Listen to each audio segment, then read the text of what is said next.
Hi, Yuli, Adam. how's it Good to going? see you. How you doing? I'm doing freaking phenomenal. The last few months have been an excellent time in my life, and it's just been, tumultuous in its own little lively ways, but generally nothing but uphill. So I'm just doing great. Glad to hear. What have you been up to? Well, I spent almost the last 3 months living at the Willow Monastic Academy.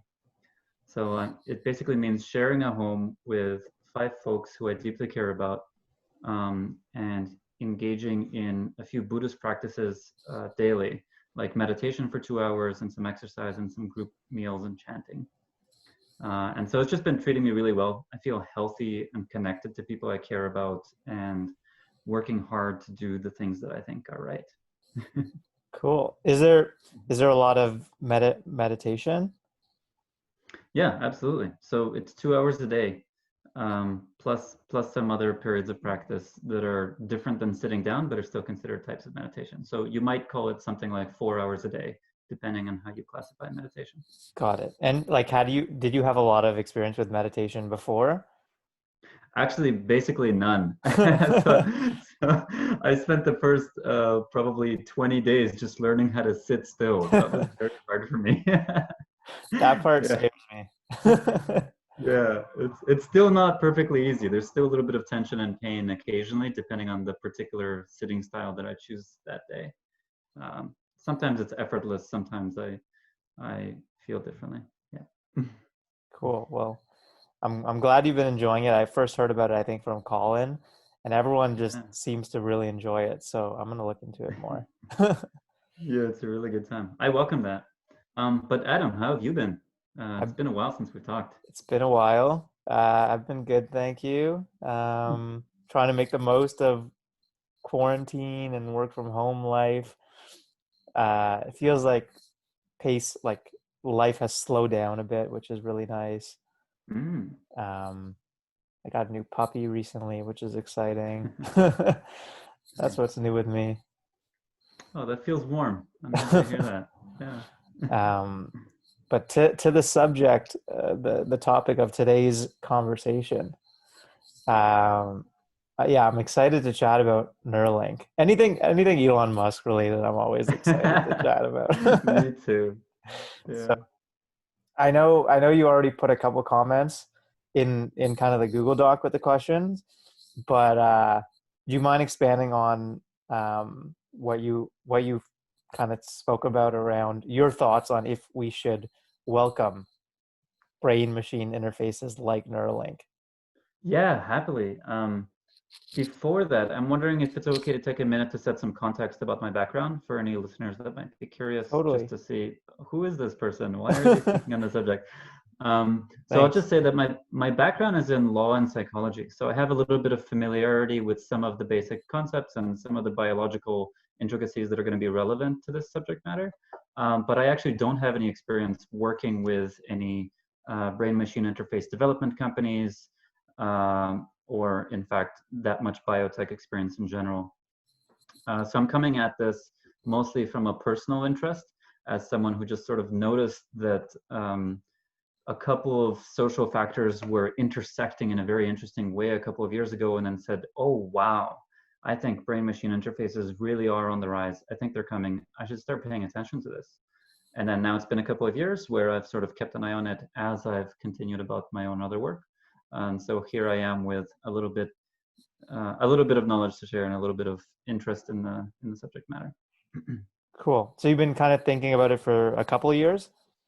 Yeah, since in 2015, I realized that AI improvements have created a market for improving, have created a market for diagnostic technologies that can tell you what's happening inside of a human brain and be able to predict what's happening. Because it used to be that you could run a prediction algorithm on one person after getting some base training data, and then you could figure out what's happening in that person's brain. So if Yeah. you happen to develop a piece of machinery that could influence what's going to happen in that person's brain, then that would just be useful for that one person. But as AI sort of hit the scene in about 2015, I think it really like deeply entered this area as far as I was aware. I realized that, oh wow, now we can actually extrapolate to groups of individuals in a really high fidelity manner in a way that might make sense given the sort of like safety and regulatory landscape we have. And so we can actually now start building technologies that are going to, shape people's brains in a way that's predictable and commercially viable, or closer to being commercially valuable now. And where has most of your kind of learning been around this topic? Like for me, are you familiar with Wait But Why? The Yeah, blog. that's how I learned about it. That Okay, blog same. post was amazing. Yeah. Yeah. So yeah, that's been it for me pretty much. And then also I tuned in when uh, Musk made kind of the first announcement, I guess, about Neuralink. I think he did like an hour or 2 hour kind of press conference just talking about what the future of it might hold. And it's like it's just mind blowing to me. So no, Yeah. I'm curious. I'm curious. Like, what's your at a high level? Like, how do you think? Like, how should we think about welcoming this new tech? And like how should we feel about like the pace of change and development? So I have a several layer thought coming up for me. So I'm just gonna write something down real quick here. Yeah, sure. Yeah, no problem. um, okay. So the short form of it is that we should be welcoming of this technology for the sole reason that it is extremely dangerous, and that welcoming is the only way for us to be responsible about the threats that it presents, given that the technology is coming no matter what we do, as far as I can currently tell. Got it. So when you say it's coming no matter what we do, Right. um like I'm just trying to think. Some people might say something like, well, aren't we the ones building it? Can't we like just let's say we're certain or like close to certain that it's going to have bad consequences. Uh-huh. Like couldn't we choose to not work towards it, or were you saying like there might be like bad actors or individuals who are still gonna pursue it, so we might as well um like try to keep it open, kind of like open AI's concept, I guess. Yeah, nice question. So I definitely wouldn't fall into the camp of someone who sort of points at some individuals and says, look, we have bad apples, therefore we have a problem. I'm more in the camp, uh, much more in the camp of someone who says, we have a set of systems that are interacting together to determine an enormous amount of human behavior at this time. So while individuals may have strong incentives to say that we want to reduce risk in a particular area of technological development, like this one, that's actually not the determinative factor of whether or not we move forward with things. And this is mostly based on the fact that individuals rely on an enormous amount of infrastructure for their daily life, which we do not have the expertise in order to understand, navigate, or control.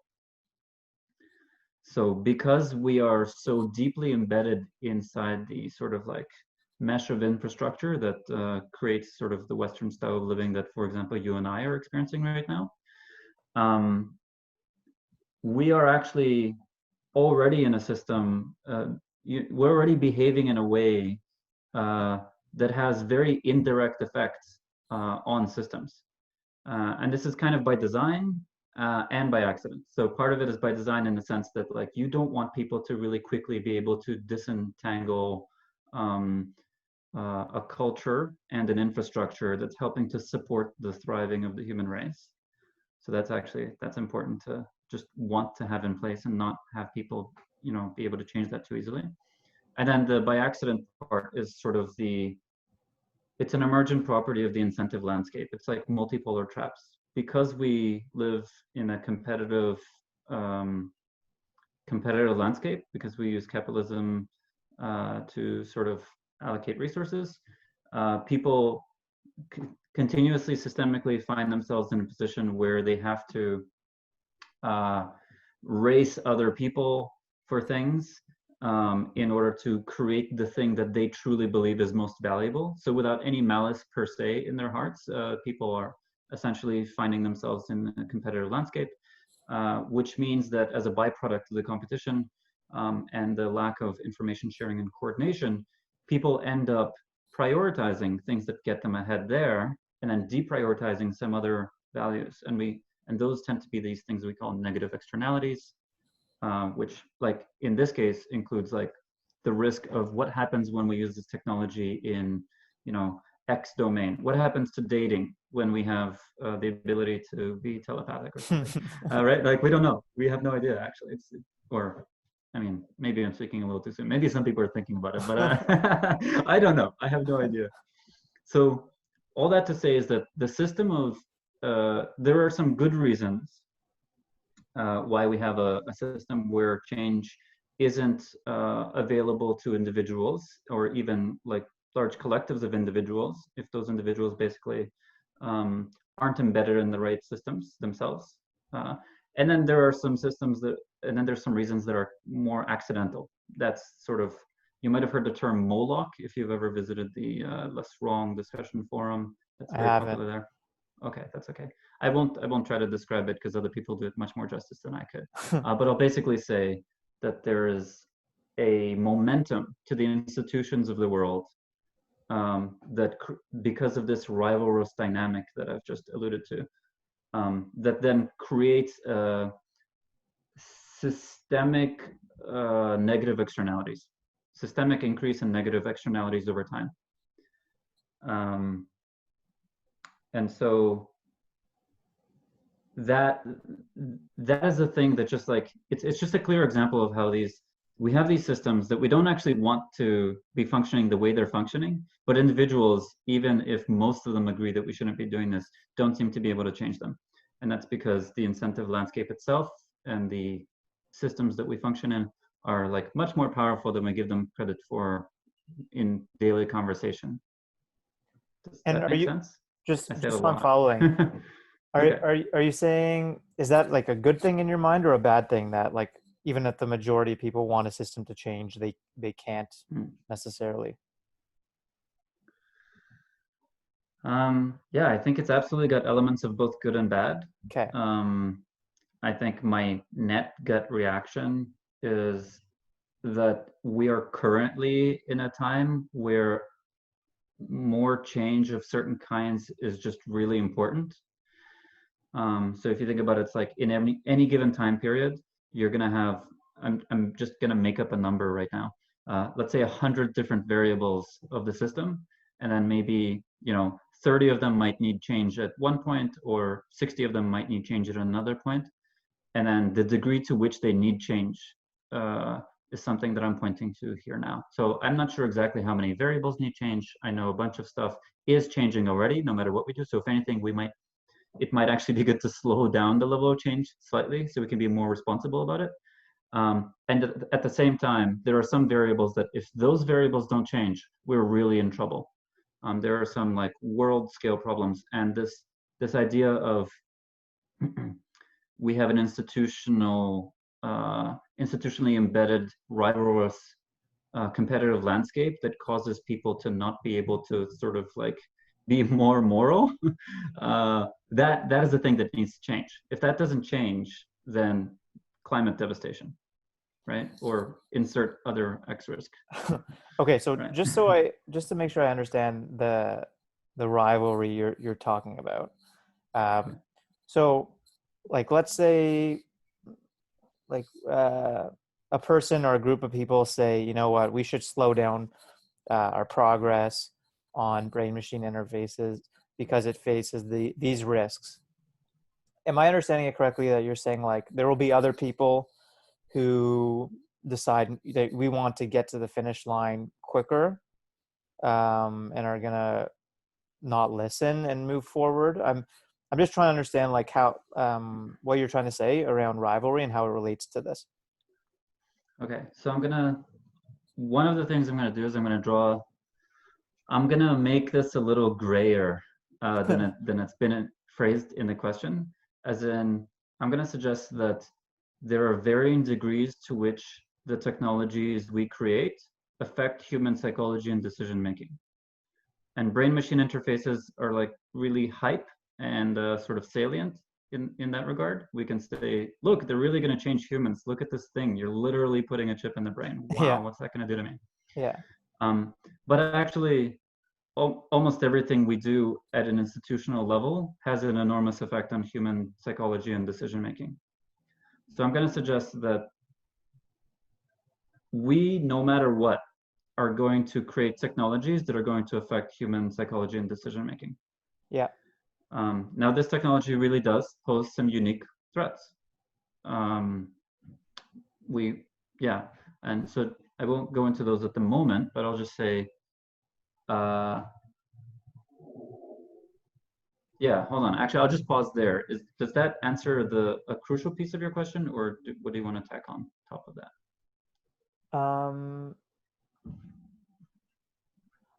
I'm trying to understand, like, and sorry if you already said it and I'm having trouble following. But yeah, I'm just trying to understand how I get, in my mind, I get how it would be hard to get everyone to agree that we should slow the pace of change and development towards this, if we think that's the right thing to do.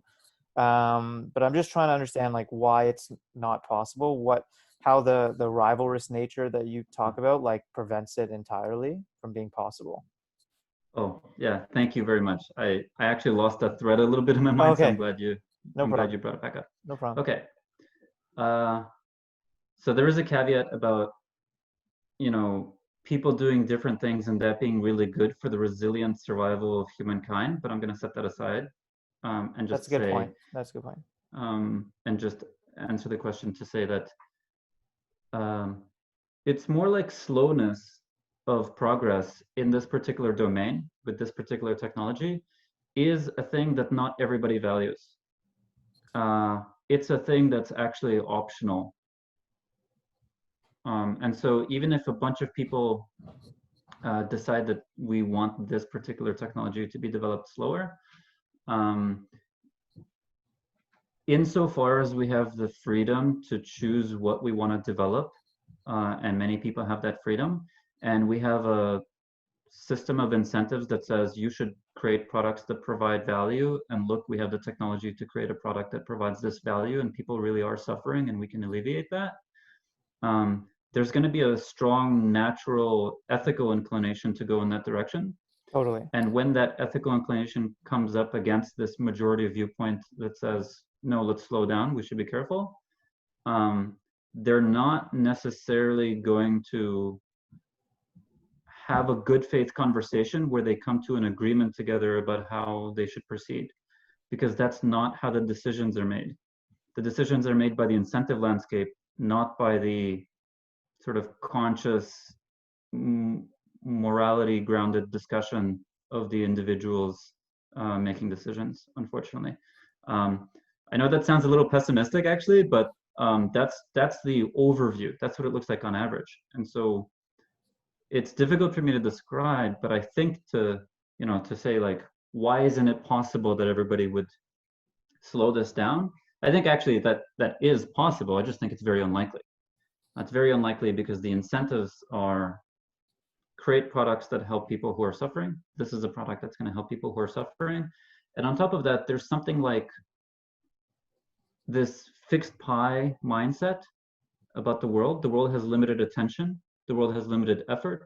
The world has limited talent. The world has limited permutations of like how to put those things together.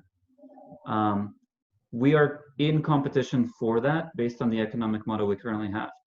Because of this, finding an opportunity to gain a large amount of money is actually a way to do a lot of good potentially.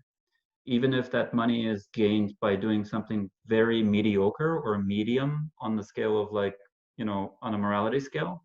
Yeah. You can actually, by having more resources, you get to choose how to distribute those resources. So if you happen to be a person who's like quite competent in being able to analyze sort of the broad picture landscape and interact with other information nodes, and you can get more information and synthesize it well, if you're competent in that particular way somehow, like you're just good at that through power and practice and etc., then it makes sense to try to accumulate more resources, because then you could use those for the thing that actually is more effectively doing what is good. And so that's how the market force compels someone to act on it. Isn't to get more money, it's to get resources so that they can determine the course of future civilization, where the more sort of power and insight you have, the more compelling it is to think that, oh, good, I actually should determine the course of future civilization. So I am going to go gather these resources. And I think I'm going to spend these resources better than the next person who would get it if I didn't do this. So I'm going to go ahead and build this company that's going to capture this large market segment. Yeah. So I like a lot of the stuff you said, and a lot of it resonated with me. The stuff you said around, I mean, ideally you want people to have freedom. So if you want people to have freedom, then there's going to be people who are going to have different values and disagree. And to your point, there are a lot of promising aspects to this technology, being able to fix a lot of brain related illnesses and issues. So I'm just trying to think. I guess in my mind, like I view this as potentially an existential risk. It could be of sorts. And I'm just wondering how should the world think about balancing the great potential of it with the downsides, and what is that balance? How do we figure out if we have the right balance? I'd like to, yes, there's going to be maybe outliers that disagree, but I'm wondering what should the just trying to understand, at least for myself, how should I be thinking about this?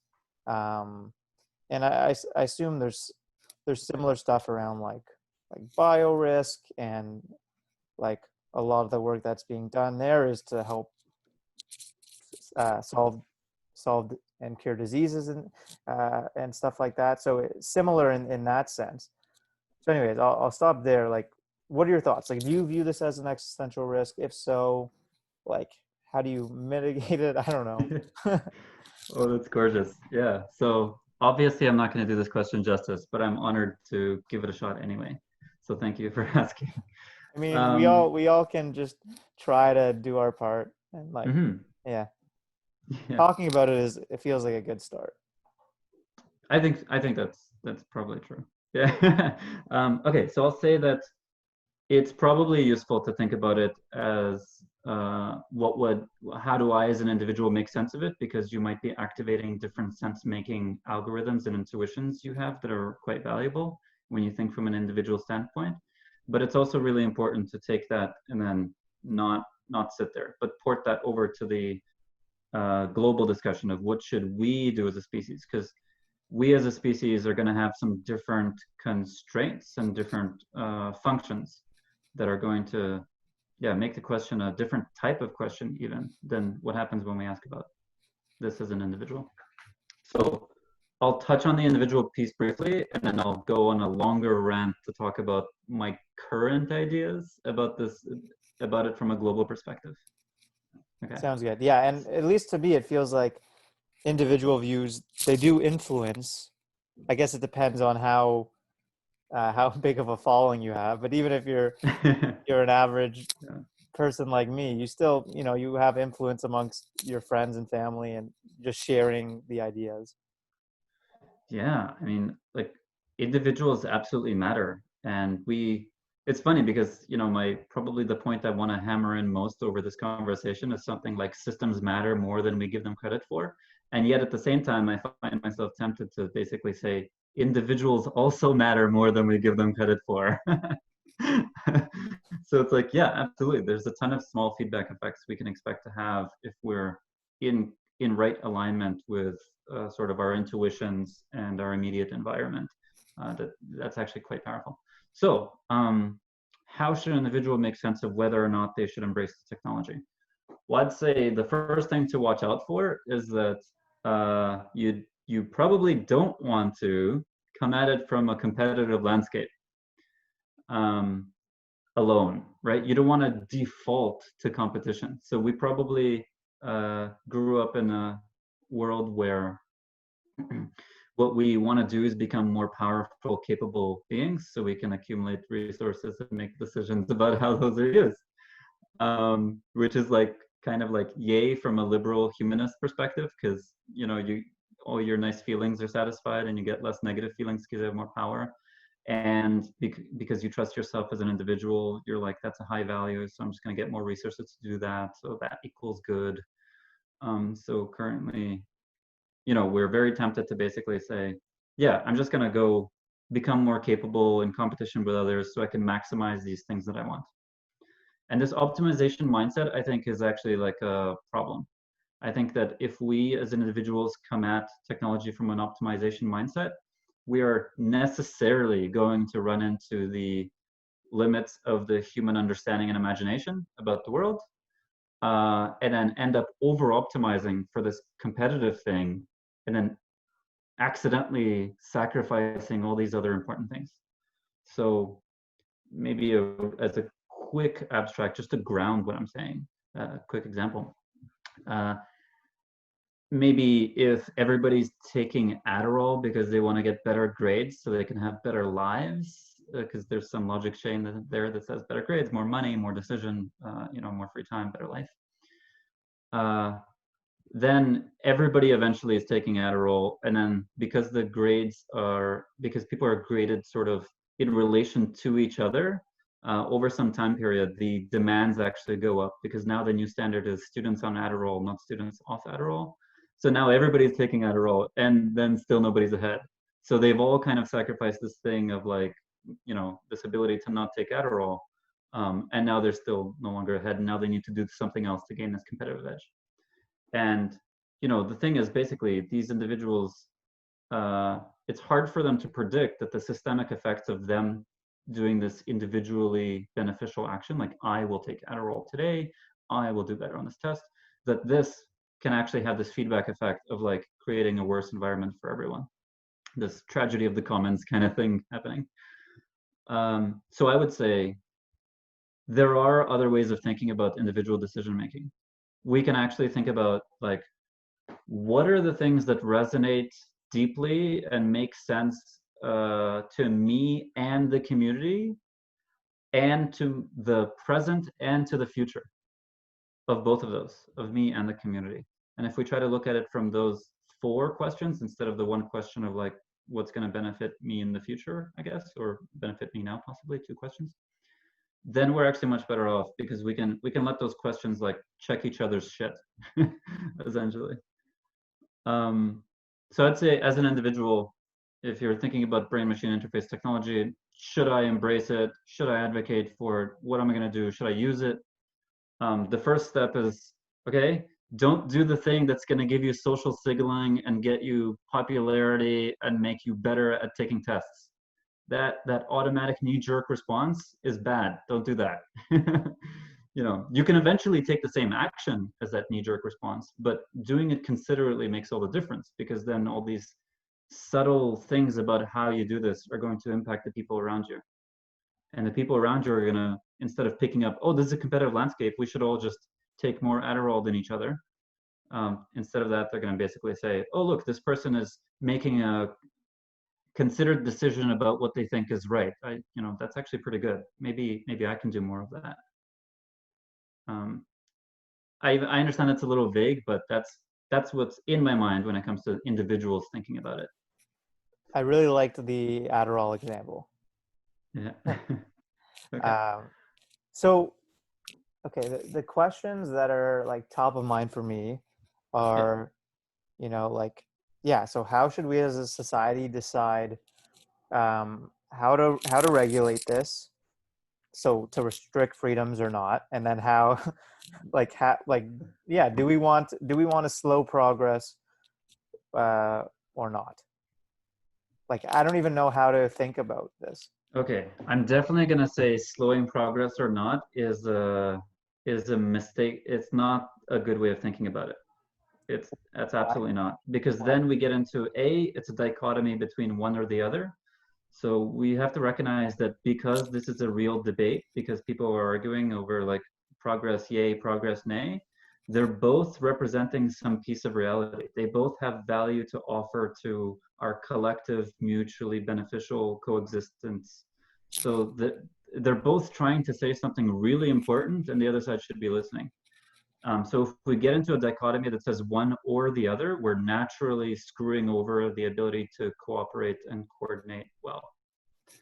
So the first thing we should do is step away from the dichotomy that is in contention publicly for an extended period of time. Some dichotomies just happen for a second and then people realize, oh no, that was just a mistaken way of thinking about it.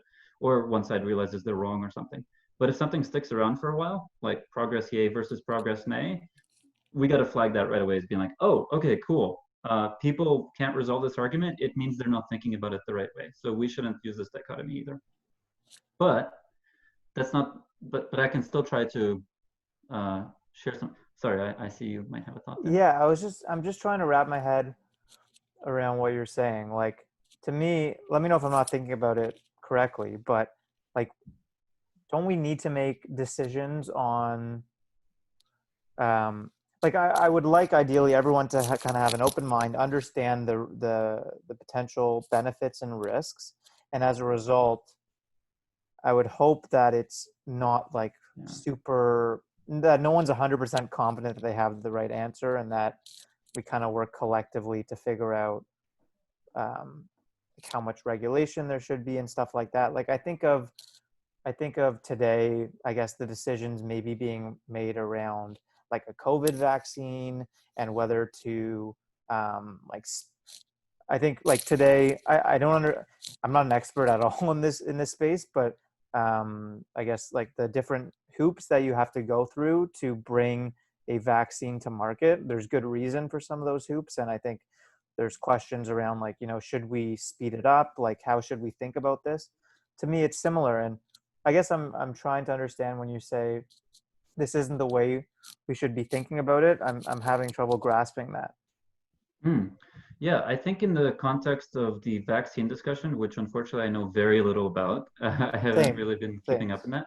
But I would say it on instinct, based on just the what you've been saying here, that actually sounds more reasonable, and that is a good way of framing the discussion potentially, because you're making a practical decision in some context where people are quite clear on what the values and context are, maybe. Okay. If that's right, then good. The reason I was sort of saying that progress, yay or nay, isn't the effective way to think about it is because we want to simplify messages to people who are outside of the context to try to get some sort of participation, consent, and information sharing going on. So that's really important. And so we do want to broadcast these messages and have public discourse on a simplified level, but that on a level that just doesn't require them to know all the context and all the, yeah, just all the rich depth that they could potentially want to dive into. But the thing is, we can't simplify things past the point at which they have fidelity to the actual thing we're working on. And actually, I think the progress yay or nay simplification goes way beyond, it's way too simple. It actually doesn't contain in it the thing that we're actually interested in anymore. It's like so far away from the discussion that it's like a blue or red kind of thing. I don't know. I'm Okay. finding it hard to describe, but No problem. So to you, what's an example of like an important decision to be made related to this maybe? hmm. Um, yeah, we can say, are startup ecosystems responsible for building better relationships with the regulators early on? Because the current incentive landscape is something like startups are pretty lean and they basically talk to regulators when they have to. Yeah. Larger corporations who might want to be doing their own R&D can talk to regulators earlier on, but they're quite powerful, and so the conversation can sometimes be a little asymmetric. So the larger corporations aren't necessarily discussing things with regulators on a let's collaborate mindset. More like they're just saying like, okay, how do we get around these issues? How do we get around this red tape to make sure we're doing what we want? That's obviously, I'm obviously generalizing, and I think that doesn't say much about the people. I'm describing a general trend from one perspective. So I don't want people who hear this to be like, oh, Yuli hates large corporations. No, I don't, and hates people who work there. I'm like, no, I don't think that. But so one decision you could make is who bears responsibility for sharing data about risks early when it comes to small startups where there seems to be some promise of like they could actually pivot. They don't have to develop a product in a particular way. They could actually choose how to develop that product. They still have a bunch of flexibility in what they're going to do because they're early. And the current trend is they don't speak to regulators and they don't really take into account lots of potential negative externalities until they have to. That's kind of like the culture of being lean. And so we could ask the question of like, who's responsible for this? Is it regulators? Well, yeah, so that's one important question, I think, to answer what you were asking. And I think you were trying to say, okay, Yuli, what's one important question? And is there a version of that that's too simple? Was that a part of your question, or am I making this up? What do you mean by too simple? It's like, can we bastardize this question by putting it on social media? And then can we understand what it means to bastardize a question by using this as an example? By oversimplifying it. I'm not sure. I'm not sure if that's what I meant. I'm not entirely sure. Yeah, what I meant. Yeah. Good. I'll set that thought aside. I was gonna ask you, how do you view differences between like using this sort of tech for, I'd call it like treatment versus enhancement? Yeah, nice. So I'm a little skeptical that I'm going to have a great answer, but I'm going to give it a shot anyway. So that's my signpost for this one. Yeah, no problem. For one, just from the Wait But Why post that we both read, basically ever since then, I've had this idea that they're related, that treatment and enhancement are on the same spectrum, and treatment is something that has different moral arguments in support of it so that you can get more sort of like public backing and stuff. But enhancement is basically the same kind of thing. You're still saying, I want to increase human welfare, I want to decrease human suffering, I want to make people's lives better. And it just needs different arguments to support it, but it's essentially trying to do the same thing. I think there are people who would just disagree with me pretty heavily here. And they would just say, no, adding good to the world isn't the same thing as taking away bad. I'm not sure I can address that competently right now, so I'm not going to. No worries. I agree with everything you said there. Okay. And yeah, I used to view them as very separate, and maybe it was the Wait But Why article as well, but I definitely agree with you that I view them as more and more of the same.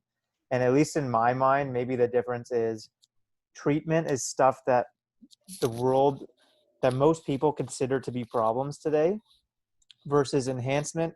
I think they're also underlying actual problems, but people don't view them as problems generally. So like an example that comes to mind is like aging, right? Like if you came up with something that made people live to 1,000, I think people would consider that enhancement, not treatment, because no one really considers like old age is kind of given as a given. Yeah. Oh, that's beautiful. I love what you're saying. I'm so on board with that. I'll add this. I'll say, actually, there are lots of enhancements that are really important because they increase our ability to treat things. And this is actually my primary interest in brain-machine interfaces. So when we talk about like, why is this important? What's the promise? for me, it's not the ability to stream music into your brain, as some articles saying today about Neuralink. um, it's the ability to increase human capacity to share and process information, to Yeah. make it more feasible for us to do this. And yeah, I pretty much agree with the Wait But Wise article's notion that like for the listeners, some context is Elon Musk and Tim Urban had a conversation where Elon Musk described the goals of Neuralink as basically increasing the human bandwidth for communication as a way to propel the species forward. And he sort of framed the evolution of the brain and the evolution of the species in terms of these, like how much stuff can you do? What kind of capacities do you have? And look, one of the big bottlenecks is communication, because that's just this beautiful thing that enables culture and cooperation and sort of responsible for a lot of the cool stuff we have today as humans. And so now I want to help us break this bottleneck. I'm going to start Neuralink. That was kind of the simplified thought. So, so I guess I'm trying to think through, and I hadn't thought of it really the way you just described it, but I think I love it. And that the way you're saying is like, maybe you could make your argument saying, hey, if you're worried about existential risks, this technology could actually help us become smarter and better able to tackle some of the other existential risks. The weird part about it is like this itself can be a Yeah. existential risk. So Well, like how do you like it just seems so difficult for me. Maybe it's because like I'm not an expert at all in this field, but like it seems to me that even if you're like, and I'm just guessing, but even if you are the smartest person in the world today in terms of knowledge related to this, it still seems like such a hard problem to even think about, mhm. like balancing like, is this going to increase existential risk or not? So I think that really gets to the core of my argument. So the quick caveat is right now I'm not working on anything related to brain machine interfaces.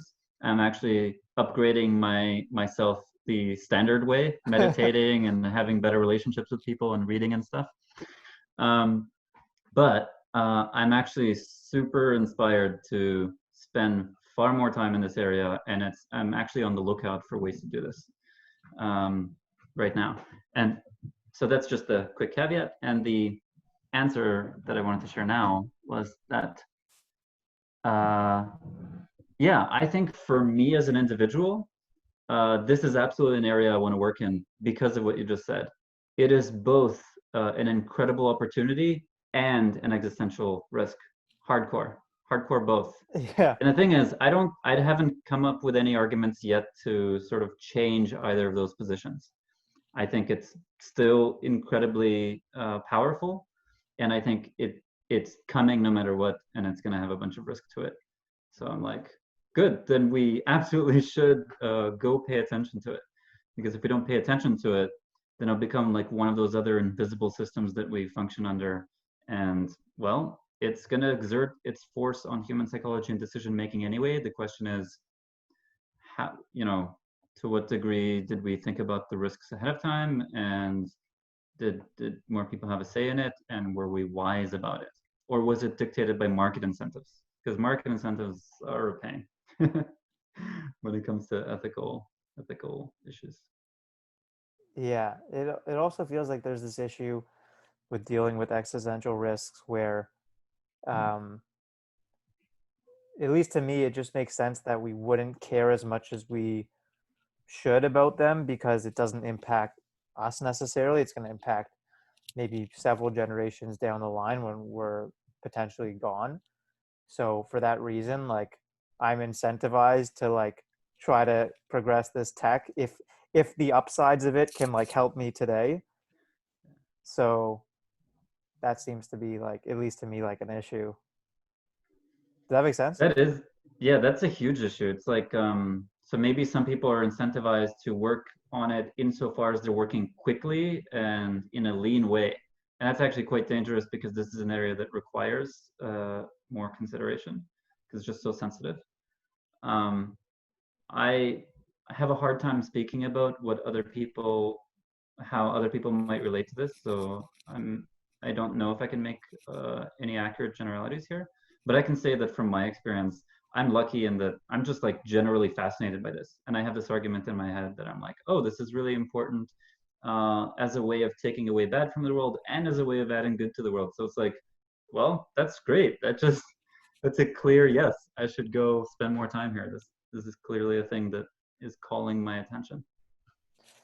So as it stands today, like if you were to be in a position and, you know, let's say you come across someone who's in government who has the ability to influence legislation and regulation here, like Yeah. where do you stand?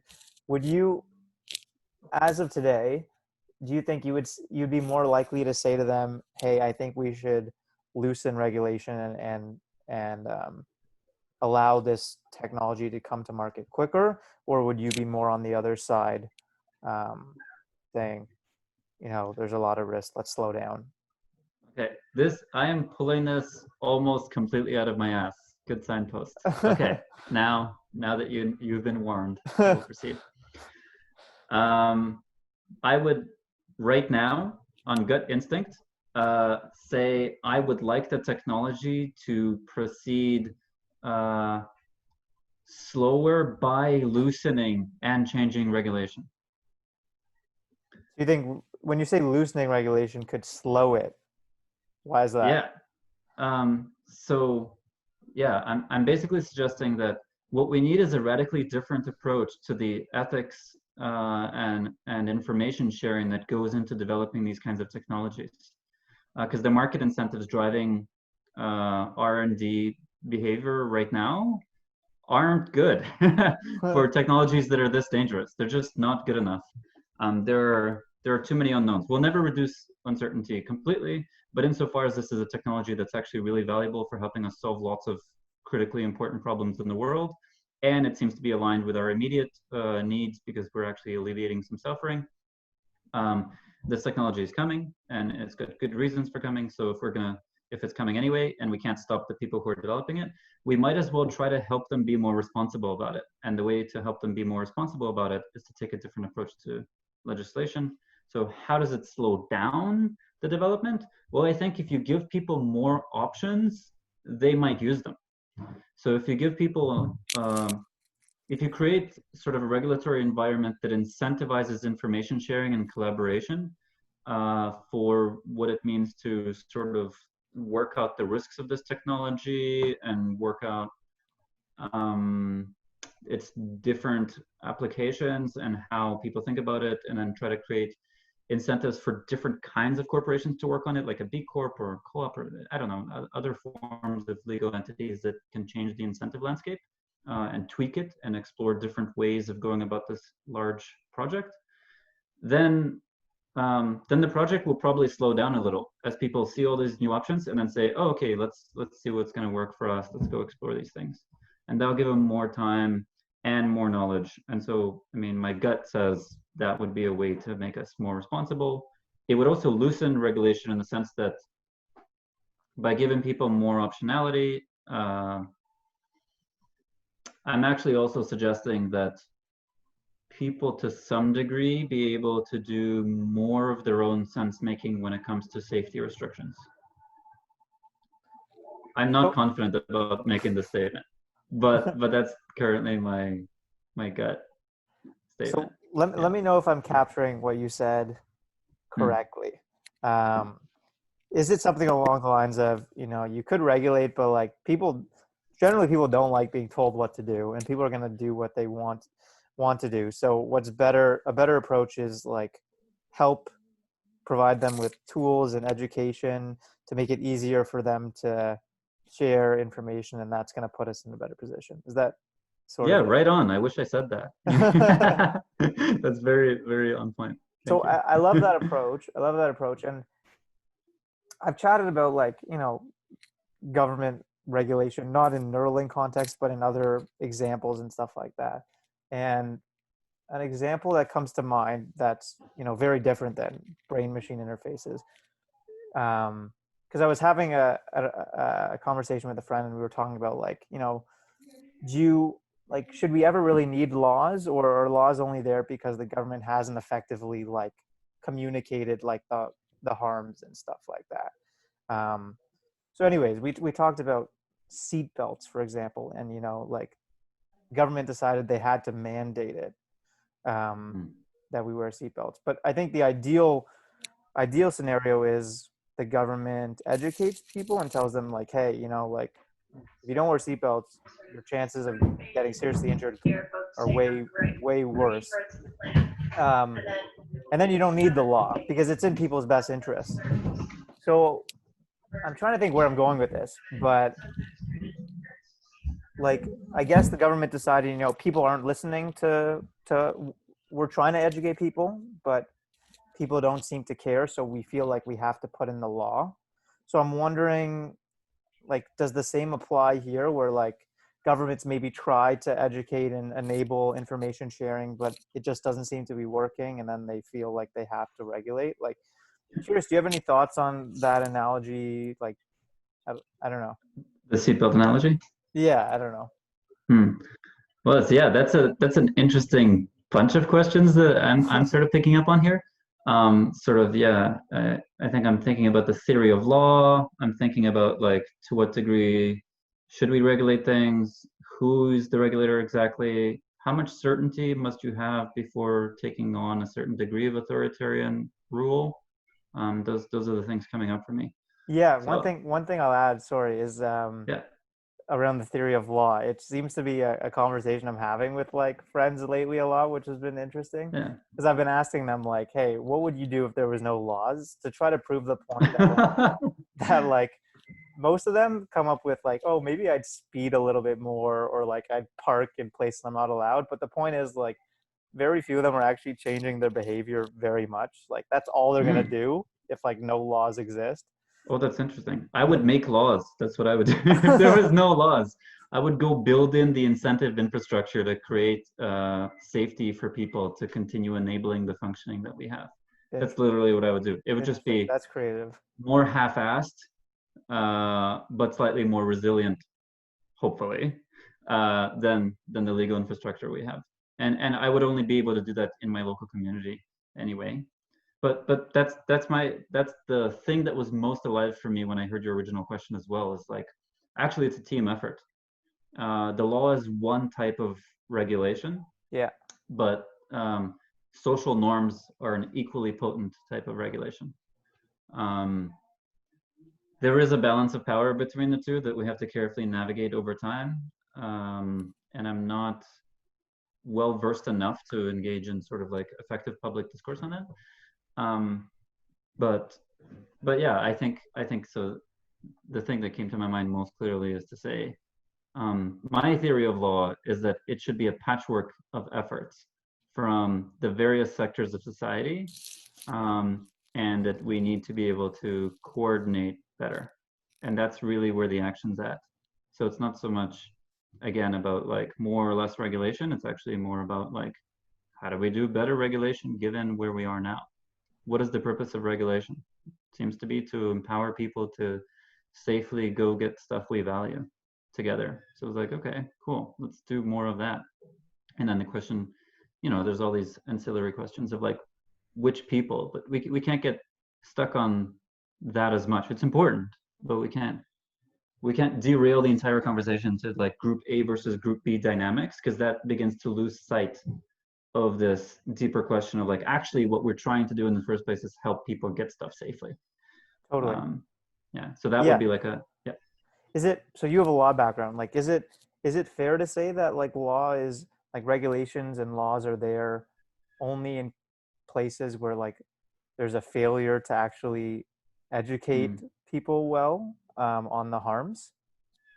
Yeah, I don't know if education's the only word that I would use to Okay. describe the failures in place. And I would also basically suggest that like while there are failures from the standpoint of an optimizer who like has lots of power to change society, they're also just the current way things are. So we also don't have to necessarily be uh, as judgy about them. But to your point directly, yes, we have laws because we can't do things without laws. That's Right. literally it.